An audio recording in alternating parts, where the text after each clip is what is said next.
just begin by saying that Gianni Infantino's decision to have a halftime show in the Men's World Cup final in 2026 doesn't shock me at all. Infantino has always been enamored with the idea of growing the game from a commercial standpoint, just like the NFL, which is the most valuable league in the world, and how it utilizes that halftime show at the Super Bowl. Infantino wants to do the same, because it wants to attract the younger fan and perhaps the casual soccer fan that may not be so much interested in the game itself, but rather the artist that can maybe help grow it. That's why Kendrick Lamar was such a massive deal at the Super Bowl. It wasn't because NFL fans were tuning in, it was because Kendrick Lamar fans were tuning in, and as a result, they were watching the game. You're attracting a different type of audience. So this, to me, doesn't shock me. Here's the key, though.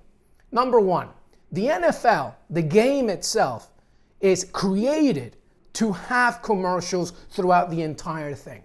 So instinctively, the NFL fan is already programmed to understand that commercials and stopping the game is part of the ritual. That's not the case in soccer. That's not the case in football. You have 45 minutes, 2 of them, and then maybe extra time, and only a 15-minute slot where the fan, the audience, then takes a break and watches perhaps ads or whatever it is. This is not the same thing. So you're going to have to be if I'm Infantino, you're going to have to be very specific about who you get in this halftime show.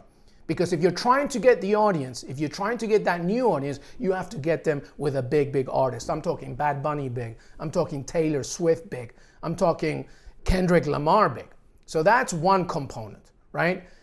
Now, you're going to have the criticism by the purist, by the romantic. Perhaps that's me, where the great thing about the beautiful game, the great thing about football, is that you don't need bells and whistles. The game itself is the magic. The final itself is the magic, right? That's what you're focusing on. And that 15-minute break is that sort of coming back to take a breather and then returning for a second half.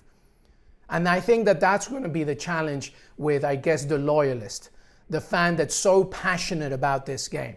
And you're going to get criticism about what kind of performance you're going to see at the World Cup, especially if it's extended.